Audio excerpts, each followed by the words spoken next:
అన్న మీ పేరు? నా పేరు బత్తుల చెన్నారావు, 22 డివిజన్ బ్రహ్మరాంపురం. ఓకే నా ఏపీలో ఎన్నికలు వస్తున్నాయి సార్, ఏ పార్టీ అధికారంలోకి వస్తుంది అన్న? ఏపీలో ఈ 5 సంవత్సరాల కాలంలో జగన్మోహన్ రెడ్డి ప్రభుత్వం పథకాల రూపంలో కొంత ప్రజలకు మంచి చేసినా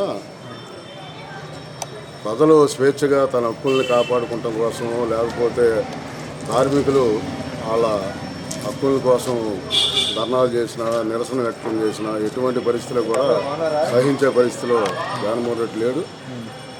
కేంద్రంలో ఉన్నటువంటి బీజేపీ ప్రభుత్వానికి డైరెక్టర్ మద్దతు లేకపోయినా పార్లమెంట్లో అన్ని బిల్లులకు కూడా జగన్మోహన్ రెడ్డి మద్దతు ఇచ్చి ఆ రకమైన పద్ధతులు ఏంటంటే మోడీతో టైఅప్ అయినట్టుగా ఈ కాలంలో పరిపాలన చేశాడు. ఏదైనా ఆయన ప్రభుత్వాన్ని ఓడించాలని ప్రజలు నిశ్చయంగానే ఉన్న పరిస్థితి అయితే ఈరోజు కనబడతా ఉంది. అదే సందర్భంలో ఆల్టర్నేటివ్ ఎవరు అనేది కూడా ప్రజలు మొన్నటి వరకు తెలుగుదేశం, జనసేన అనే పద్ధతిలోనే ఉన్నారు. ఎప్పుడైతే బీజేపీతో పొత్తు పెట్టుకున్నారో దాదాపు మైనార్టీ వర్గాలైనటువంటి ముస్లిమ్స్ కానీ, క్రిస్టియన్స్ కానీ, ఎస్సీ వాళ్ళు కానీ వీళ్ళందరూ కూడా మోడీకి వ్యతిరేకంగానే పనిచేసే పరిస్థితులు కనబడుతూ ఉన్నాయి. అందుకనే ఈ రాష్ట్రానికి మేలు చేయనటువంటి కేంద్ర ప్రభుత్వాన్ని మన నెత్తిన పెట్టుకోవాల్సిన అవసరం ప్రజలకు ఉందని కూడా ప్రజలు మళ్ళీ పునరాలోచనలో పడ్డారు. అందుకనే మూడో ప్రత్యామ్నాయం ఏముందని కూడా ప్రజలు ఆలోచించుకుంటే మంచిది. ఎందుకంటే ఈ రాష్ట్రానికి కావాల్సినటువంటి ప్రత్యేక హోదా ఇవ్వాల్సినటువంటి కేంద్రాన్ని మనం అడగలేని పరిస్థితి, ఇప్పుడు వాళ్ళు ఇచ్చే పరిస్థితి లేదు. అట్లాగే మన వైజాగ్ స్టీల్ ప్లాంట్ కూడా ఆ రకమైన పద్ధతిలో ప్రైవేటీకరణ చేస్తూ ఉన్నారు. పోలవరం ఎక్కడ వేసినటువంటి అక్కడే ₹1 కూడా నిధులు కేంద్ర ప్రభుత్వం ఇవ్వట్లేదు.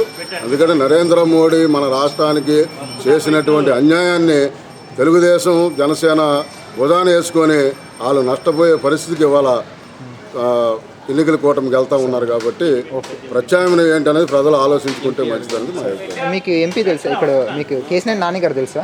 కేసీఆర్ నాని గారు ఇక్కడ 10 సంవత్సరాలు ఉంటే అంతకుముందు 5 ఉన్నాడు. ఈసారి కూడా 5 సంవత్సరాలు. ఇప్పుడు ఆయన గెలిచే అవకాశం ఉందంటారు ఈసారి మరి ఎంపీగా?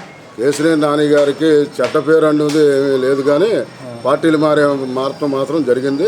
మరి ఆ పార్టీకి వ్యతిరేకంగా ఓట్లు వేయాలనుకున్నప్పుడు కేసీఆర్ నాని మరి ఎట్లా ఉంటుంది, ఎవరు ఇస్తారు ఏంటనేది మరి వ్యక్తిగతంగా ఎలా అంటారు? ఆఫీస్ కార్డుకి వెళ్తే పర్లేదంటారా? వ్యక్తిగతంగా కేసీఆర్ నాని మంచి వ్యక్తి అనేది ఒక ప్రజల్లో ఉంది. డెవలప్మెంట్ ఎంపీగా ఉన్నప్పుడు బాగానే చేశారు, ఇక్కడ చేశారు. ఆయనకు ఉన్నటువంటి కేంద్ర ప్రభుత్వ సంబంధాలతో మనకి పైవారులు కానీ, అట్లాగే మంత్రులు కానీ ఇట్లన్నిటికీ కొంత వర్క్ చేసిన పరిస్థితి అయితే కనబడతాం. మీ అభిప్రాయంలో అయితే ఓవరాల్గా అయితే మరి ఎవరు వస్తారు అనుకుంటున్నారు సార్? ఈ 2 కూటములకి ప్రత్యామ్నాయం ఎవరనేది చూడాలి. ఎందుకంటే బీజేపీని ఎత్తున పెట్టుకుంటే ఈ కూటమికి ఓట్లేసే పరిస్థితి లేదు.